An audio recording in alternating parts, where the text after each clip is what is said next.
This is Dan Drake. This is Front Up on Geno TV and Channel 99. Our guest today is Tess Anderson, the owner of The Hub. Thank you. Down on Main Street. Great to have you here. And you've just reopened after 5 weeks of renovation or so, 6 weeks, whatever it was. Yes. And why don't you tell us a little bit about what you're trying to do? Well, thank you for having me. I really just trying to revitalize downtown, keep the business going. The newspaper and periodical industry has definitely declined over my 12 years of being in business at the Hub.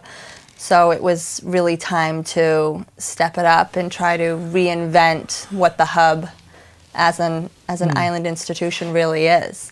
Let me just interrupt you and ask you a question. As you know, I was in the publishing business, Yes. print publishing business too, Yes, and it's absolutely. a tough time for that. What kind of percentage decline have you seen in the paper? It's been over 50%. Has it really? Yes. In the newspapers and the magazines? In magazines and as well as books. So everyone, even the publishers themselves are really pushing for online sales.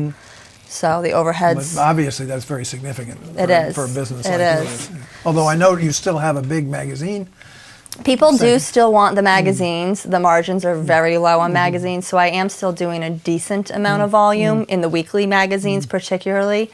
But it still is not enough to stay in business. Well, let's go back. I'm sorry, I interrupted you and got you off, but that's why fine. don't you go back and talk about The Hub is such an institution that people come back year and year and visit us, and I've tried to maintain and keep it very, very much the same as how they remember it when they were a kid. The smell of confection when they walk in from the bazooka bubble gum, or that newsprint dirty smell that people love when they come in there. And sometimes people tell me it's their first stop off the boat when they arrive to Nantucket. And I'm really still trying to keep that character alive, but also try to reinvent it so we can stay in business. I'm really focusing on a morning crowd. That's really what the Hub always has been. Newspapers, books, people starting their work day coming in for a pack of gum and a water, or coming in on their lunch break for a snack or a magazine. So we're really trying to focus really just on morning coffee, breakfast, all takeout. We've got great smoothies. That's been doing really, really well. So some people have come in for lunch for that, but we're not going to do any sandwiches. I don't want to turn into a full takeout restaurant. I really just want it to be fast-paced, like the Hub always has been. You can run in and grab a few things: sunblock, a magazine, pack of gum and a water, and a smoothie. Who are you using to supply your baked goods? So we're really excited. We just started a relationship with a new local bakery, Wicked Bakery, which is where traditionally it's always been a bakery location there. So It was Daily Breads, and then it was something else last year. and then it was Marquette, Marquette, and that's now it's Wicked Bakery. So it's Heather and Ben Woodbury, and he's been in the pastry business for a really long time, and so I'm thrilled that they just started their own business. They're a young family. They've been on the island for many years, and they're really just making a go of it, and we're psyched to be able to support one another. I'm already sold out of a lot of the goods that I got. Today was the first day I got delivery from them. So yeah, it's a whole different licensing, the wholesale licensing, for them to be able to wholesale to another location. So they just got the approval for the state, and first shipment arrived at 7 a.m. And those morning buns were hot off the shelf. So I haven't tried theirs. We're gonna have to quadruple the. Well, they're pretty darn good. They're usually in all natural ingredients, all true butter, no lard. We'll give them a little plug. Yeah, no, but we're thrilled to be able to help and support one another. Two young families trying to. And are you also working with Nantucket Coffee Roasters? I am. Yes, I surprisingly just met Wes for the first time a couple months ago when we started working on this whole choosing and tasting coffee, and he has been hugely supportive and instrumental in the success of the opening, the equipment, the coffee selection. He has just as much of a wholesale business in coffee as he does retail at the Bean. So he was thrilled to be able to be part of that, to be able to wholesale to us. Yeah. So we're really excited to be working with them. We got all of our new T-shirts done on island as well from Ack Print. There was another local woman that designed the logo that we worked with on that.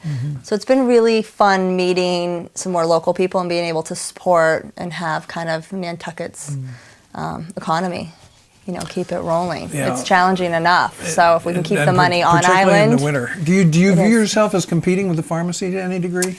No, to a degree, of course, there is some competition, but with the void of even keel closing, I really felt that there was enough room for both of us to be extremely successful. There always has been 2 plus. There used to be 2 pharmacies right next to each other and even keel. So now it's just the pharmacy. So I think that, of course, there is some competition because we are both servicing that morning customer.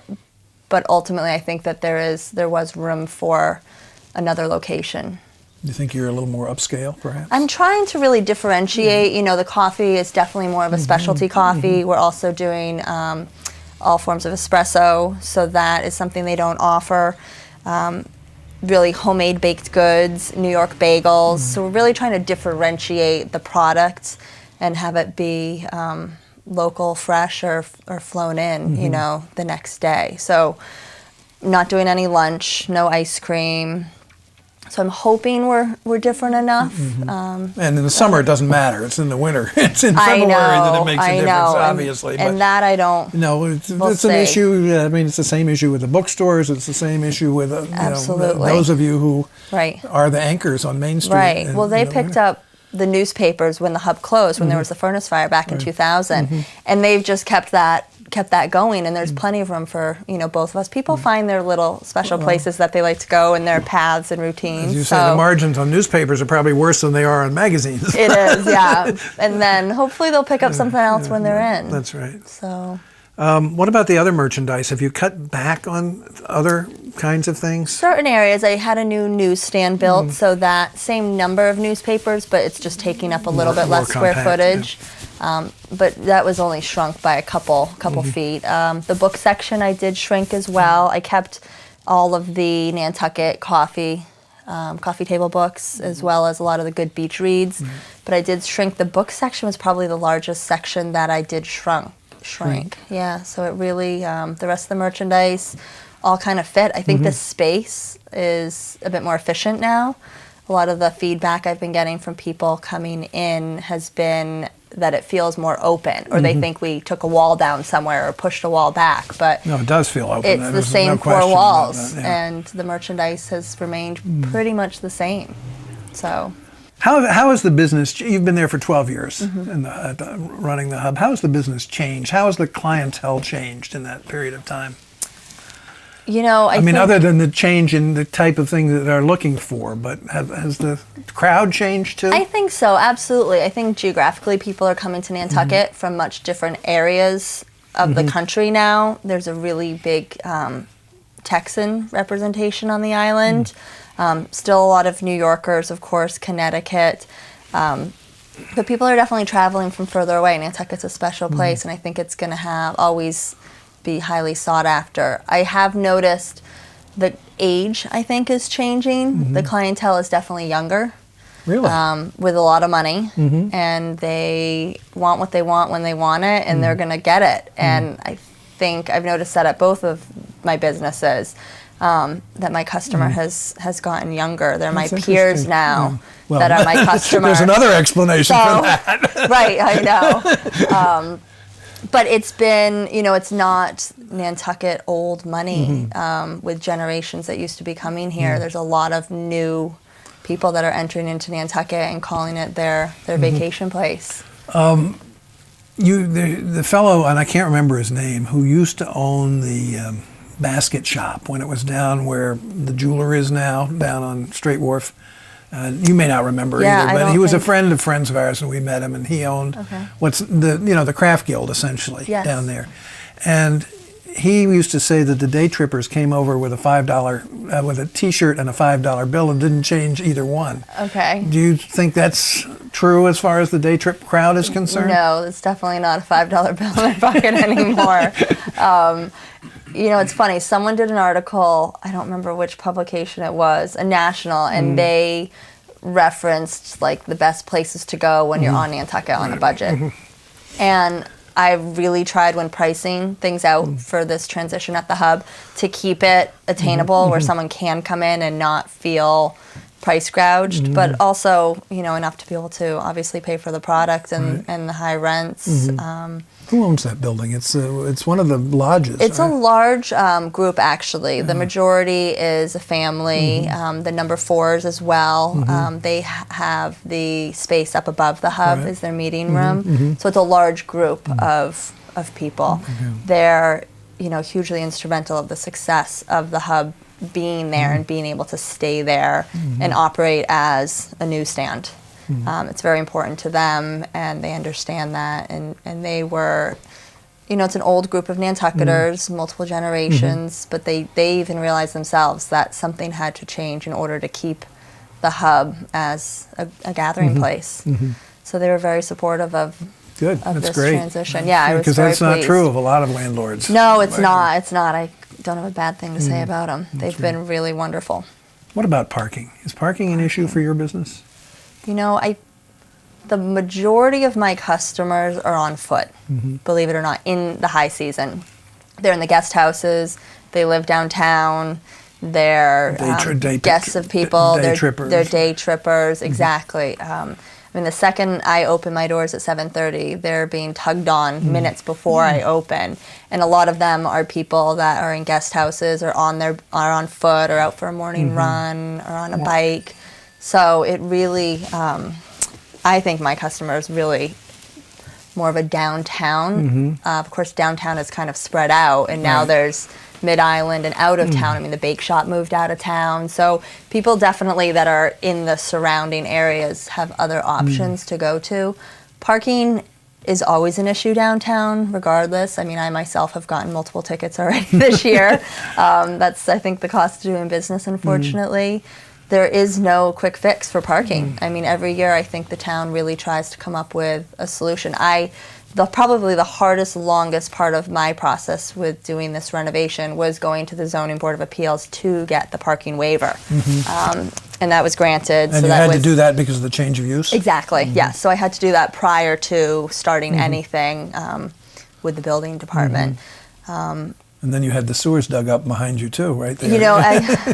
Yes, that was dug up, but I luckily was part of the Main Street project that happened a few years ago.